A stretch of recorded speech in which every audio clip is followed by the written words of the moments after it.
I've worked at Save Mart for 3 years. Same fluorescent lights, same beige linoleum, same mindless scanning of barcodes. The afternoon shift on Thursdays is always dead. Just me, Marcus in the back doing inventory, and Linda half asleep at the service desk. At 3:47 p.m., a man came through my line. Mid-30s, baseball cap pulled low, hands in his jacket pockets. He didn't have a basket or cart. He just stood there at the end of the conveyor belt, staring at me. "Can I help you find something?" I asked. No, he didn't move. "I'm just looking." At me. He was looking at me. "Well, this is the checkout line, so if you're not purchasing anything, I'll come back." He smiled, but it didn't reach his eyes. Then he walked away, slowly, glancing back twice before disappearing around the pharmacy corner. My hands felt clammy. I wiped them on my apron. At 4:15 p.m., I saw him again. He was in aisle 7. I could see him through the gap between the shelves. He wasn't shopping. He was watching me. When our eyes met, he didn't look away. He just stood there, holding a can of beans he wasn't going to buy. I grabbed my phone and pulled up Marcus's number. My thumb hovered over the call button. But what would I say? A customer is looking at me. That wasn't a crime. Maybe he was just weird. Maybe I was overreacting. I put the phone back in my pocket. At 4:33 p.m., Mrs. Chen came through with her usual Thursday groceries. I tried to focus on scanning, on the normalcy of her coupons and her complaints about the price of milk. But I kept glancing up, looking for the baseball cap. "You seem distracted today," Mrs. Chen said, "just tired." When she left, I looked at the security camera above my register. The red light wasn't on. I'd never noticed before whether it was supposed to be on or not. Did that mean it wasn't recording? Had it ever been recording? At 4:52 p.m., he came back to my line. This time he had items, a roll of duct tape, a box of garbage bags, and a bottle of bleach. He placed them on the conveyor belt carefully, one by one, maintaining eye contact. My heart was hammering. These were normal items. People bought these things every day. But the way he was looking at me while I scanned them, "Do you work every Thursday?" he asked. My schedule varies. A lie. I worked every Thursday, 2 p.m. to 9 p.m. "I think I've seen you before. You take the bus, right? The number 12? Ice flooded my veins. I did take the number 12. Every day. How did he know that? "No, I drive," I said. "Really?" He tilted his head. I could have sworn. He paid in cash and took his bag. "See you around." The way he said it sounded like a promise. At 5:08 p.m., I went to find Marcus. The stockroom was empty. I pulled out my phone, a text from him sent 20 minutes ago. "Had to leave early. Family emergency. Linda's closing manager." Linda, who was 63 and half deaf. I walked back to my register. The man was there again, in aisle 7, watching. He wasn't even pretending to shop anymore. I called Linda on the store phone. It rang 6 times before she picked up. "Linda, there's a customer that's making me uncomfortable. He's been..." "Honey, we can't ask customers to leave just for shopping." "He's not shopping. He's just standing there watching me, and he knew things about me, about my bus." "Has he threatened you?" "No, but then there's nothing we can do. If he does something, let me know." She hung up. If he does something. When would that be? When he followed me to my car, when he waited for me at the bus stop, when he knew where I lived. At 5:34 p.m., my register needed a price check. I pressed the button for assistance. Linda's voice crackled over my headset. "Gonna be a few minutes, dealing with a return." I looked up. The man was closer now. Aisle 5, still watching. My phone buzzed. An unknown number. I opened the text. "You lied about the bus." My hand started shaking so badly I dropped the phone. It clattered onto the floor behind the register. I bent down to grab it, and when I stood back up, he was there. Right there, on the other side of the register, less than 3 feet away. "You dropped this," he said, holding up a rewards card. "Not mine, someone else's." "Thanks." I took it, careful not to let our fingers touch. "You know," he said conversationally, "you really shouldn't work alone. Store this empty. Anything could happen." "My manager's right over there." I pointed toward the service desk. Linda's chair was empty. She must have gone to the bathroom. "Sure she is." He leaned on the counter. "What time do you get off?" Every muscle in my body was screaming at me to run, but I was trapped behind the register and he was blocking the only way out. 9, I whispered. "That's late. It'll be dark by then." He picked up a piece of my receipt paper, looked at it, then at me. You should be careful walking to your car. Or, sorry, to your bus. Bad things happen in parking lots at night. He left his cart, full of items he wasn't going to buy, and walked toward the exit. I stood there, frozen, watching him pause at the door. He turned back one more time, raised his hand in a small wave, and disappeared into the parking lot. It was 5:47 p.m. I had 3 hours and 13 minutes left on my shift. The fluorescent lights hummed overhead. The store was empty. And somewhere outside in that parking lot, I knew he was waiting. I picked up my phone and opened it to my contacts. My finger hovered over 911. But what would I tell them? A customer looked at me, said creepy things. None of it was illegal. The police wouldn't come. And even if they did, he'd be gone by the time they arrived. He'd come back tomorrow, or the next day, or he'd be waiting at the bus stop. I put my phone down and looked at the clock. 5:48 p.m., 3 hours and 12 minutes. I started counting down the seconds, knowing that each one brought me closer to the moment when I'd have to walk across that dark parking lot alone, hoping he'd gotten bored and left. But I knew he hadn't.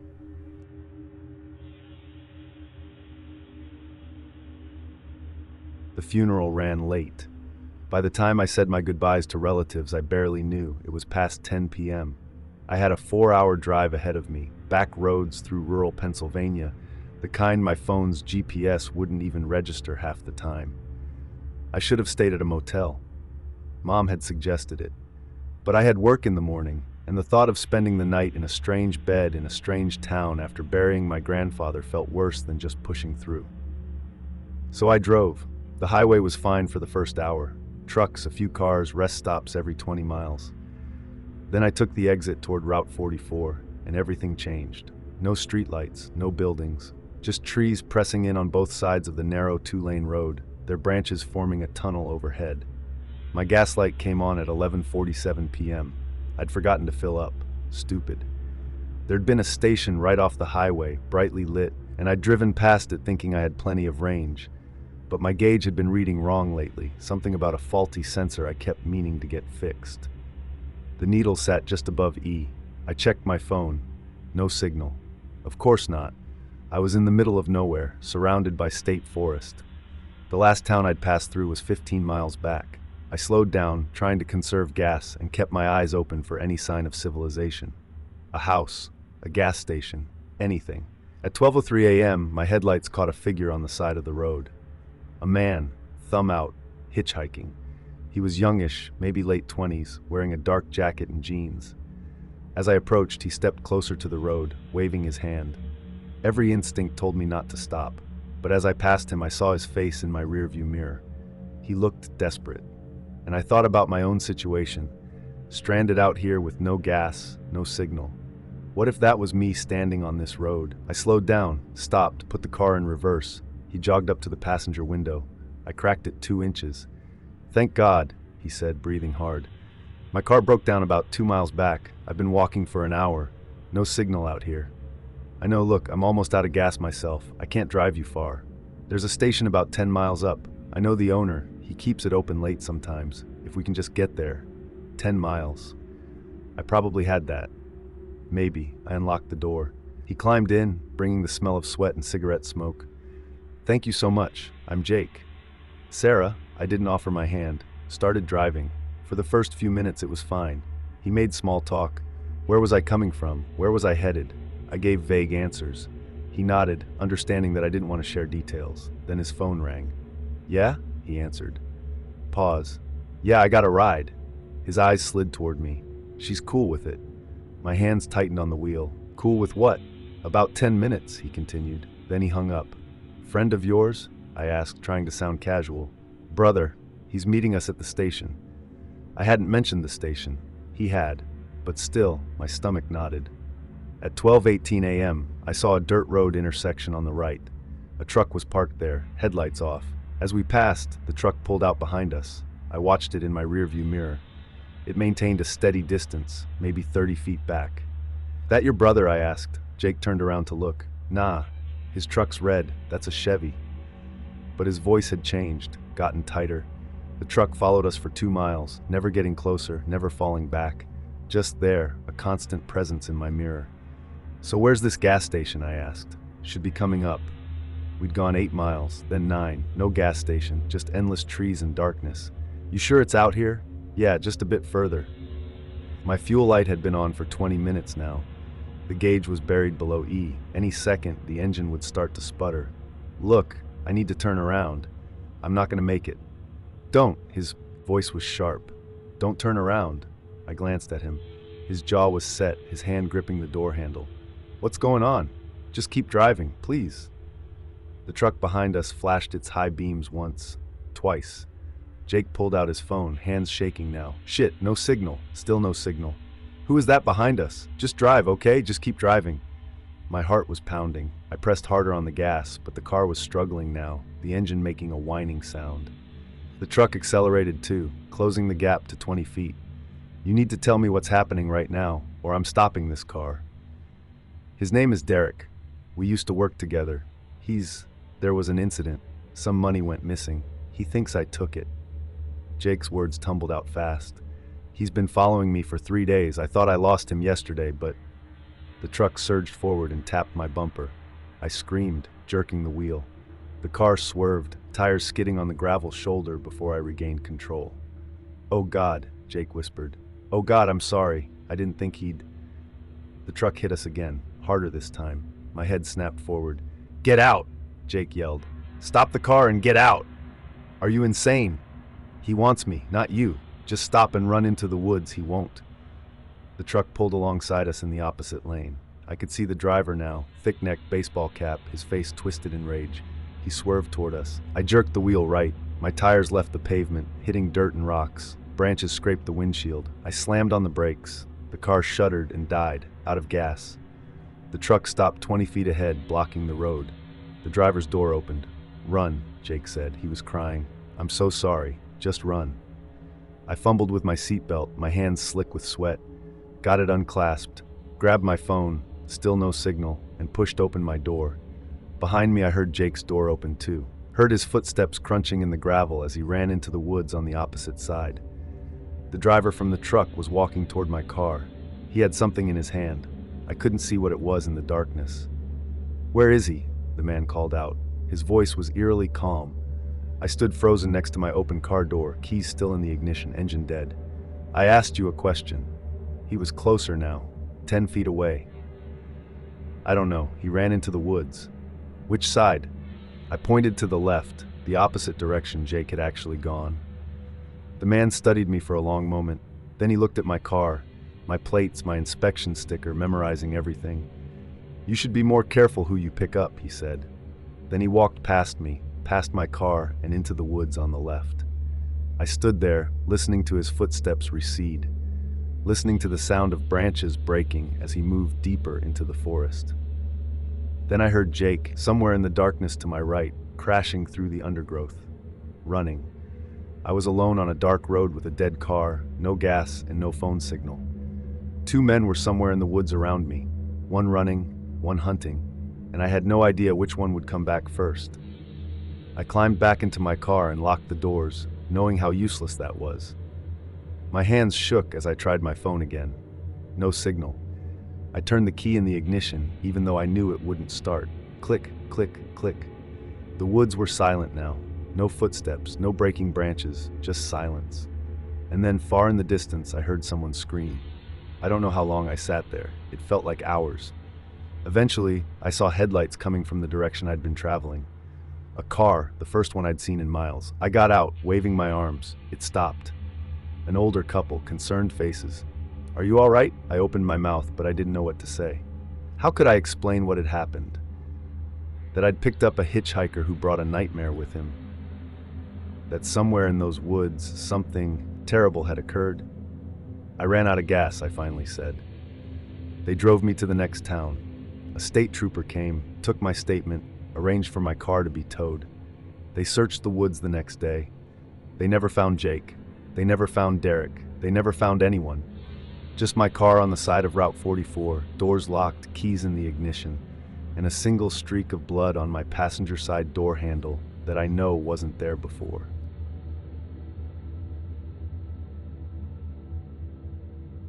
The Caldwell's house was perfect. That's what I kept thinking as Mrs. Caldwell showed me around.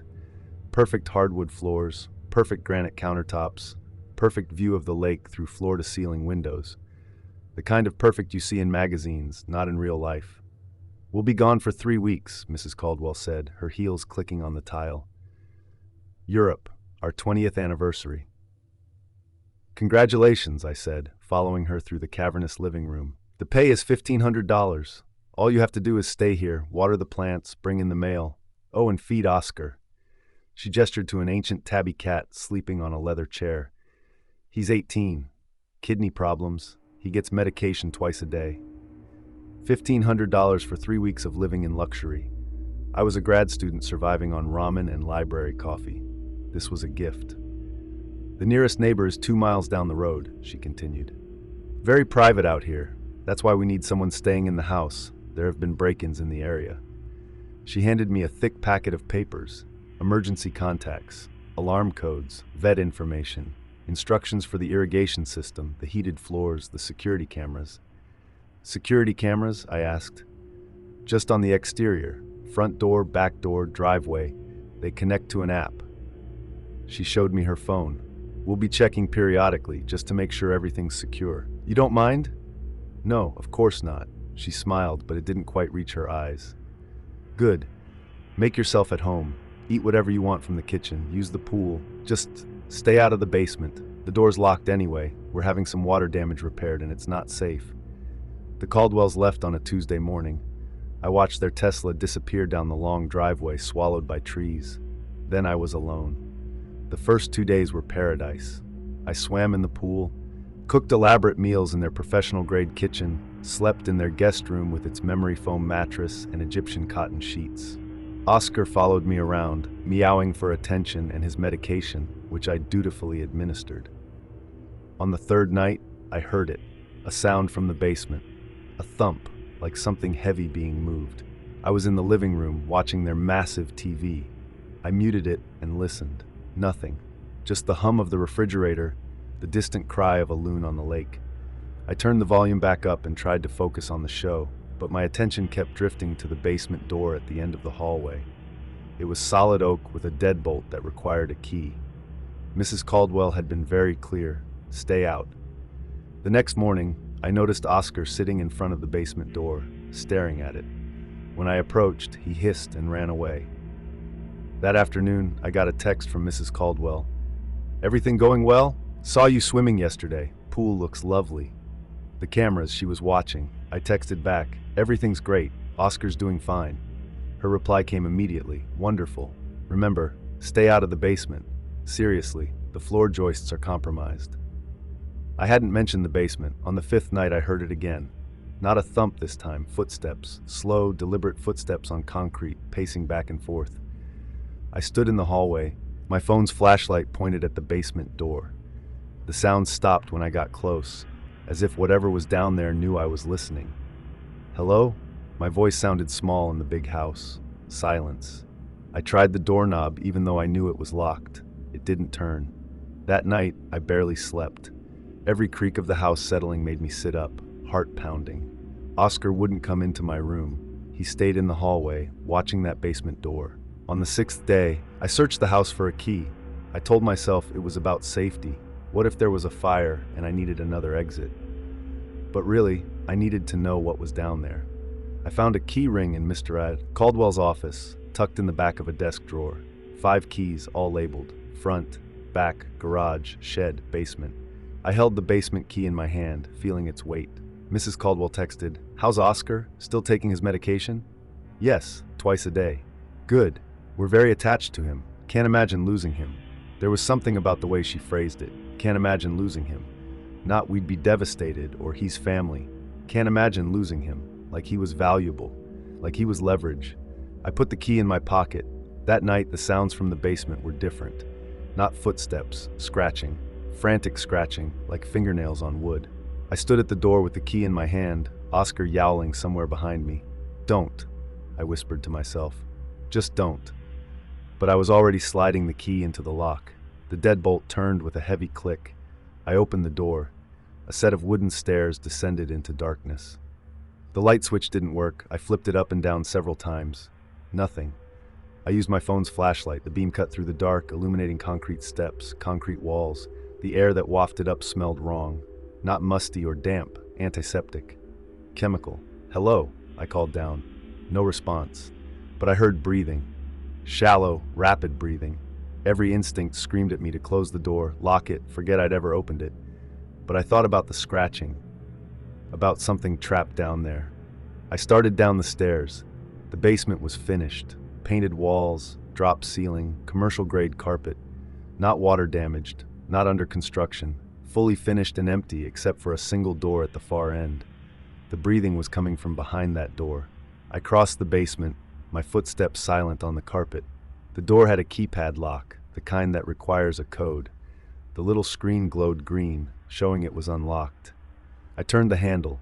The room was small, maybe 10 by 10, a cot, a bucket, a table with water bottles and protein bars, and a young woman, maybe 25, chained to the wall by her ankle. Her hair was matted, her clothes filthy. When she saw me, her eyes went wide. "Please," she whispered, "please help me." My phone slipped from my hand, clattering on the concrete floor. "How long?" I couldn't finish the sentence. "I don't know. Weeks? Months?" Her voice cracked. "They said they were going on a trip. They needed someone to feed me while they were gone." "That's you, isn't it?" The protein bars, the water bottles, fresh supplies. I was there to feed Oscar. I was there to feed her. "I'm calling the police," I said, fumbling for my phone. "No signal down here. They blocked it somehow." She was crying now. "The code to unlock the chain is in the house, somewhere in the house. Please, you have to find it." I ran up the stairs, taking them two at a time. I had to get out, had to get to where my phone worked, I stopped at the top of the stairs. Mrs. Caldwell was standing in the hallway. But that was impossible. She was in Europe. I'd watched them leave. I'd seen her texts, her comments about the security cameras. Except she wasn't in Europe. She'd never been in Europe. "You opened the basement," she said calmly. "We specifically told you not to do that." Behind her, I heard the front door close. Mr. Caldwell's footsteps in the foyer. "We were hoping you'd last the full 3 weeks," Mrs. Caldwell continued. "But people always get curious. They always open the door eventually." My phone buzzed. A text from Mrs. Caldwell. "Saw on the cameras that the basement door is open. Is everything all right?" I looked at the woman in front of me, at the phone in my hand, at the security camera in the corner of the hallway, its red light blinking. "The thing about security cameras," she said, stepping closer, "is they work both ways. We can see out, you can't see in. We've been watching you all week, waiting to see if you'd be smart or stupid." Mr. Caldwell appeared behind her, holding something I couldn't quite see in the dim light. "The last house sitter lasted 9 days before she got curious," Mrs. Caldwell said. "But don't worry, you'll have company downstairs. Oscar really does need his medication, and we'll need someone to make sure he gets it." I ran, bolted for the back door, my fingers scrabbling at the deadbolt. It wouldn't turn. They'd locked it from the outside somehow, remotely. The front door, same thing. Windows. I could break a window. I grabbed a lamp and hurled it at the floor-to-ceiling glass overlooking the lake. It bounced off harmlessly, impact-resistant. "The house is very secure," Mr. Caldwell said. He was closer now. They both were. "That's why we bought it. Privacy, reinforced glass, soundproofing in the basement, 2 miles to the nearest neighbor. Perfect. The house was perfect." I backed toward the kitchen, looking for a knife, a weapon, anything. "We'll call the police tomorrow," Mrs. Caldwell said conversationally. "Report you for theft. We'll say you stole jewelry, cash, ran off in the middle of the night. They'll look for you for a few weeks, but these cases, they rarely get solved. And even if someone comes here, well, the cameras will show you leaving." She held up her phone. On the screen, I could see footage of someone walking out the front door, getting into a car, my car, and driving away. Except I was standing right here. "Deepfake," she said, smiling. "Surprisingly easy. We have hours of footage of you from this week. We can make you do anything." Mr. Caldwell was next to me now. I felt something sharp press against my ribs. "Don't make this difficult," he said quietly. "Walk downstairs. We'll explain everything. The rules, the routine. If you cooperate, this can be comfortable. If you don't..." He didn't finish the sentence. I thought about the girl in the basement, about how long she'd been down there, about the house sitter before me who'd lasted 9 days. I thought about Oscar, 18 years old with kidney problems, still alive because someone had to feed him, and I understood. Oscar wasn't the pet they couldn't lose. We were. Mrs. Caldwell opened the basement door and gestured for me to descend. "After you," she said. "Your roommate is waiting."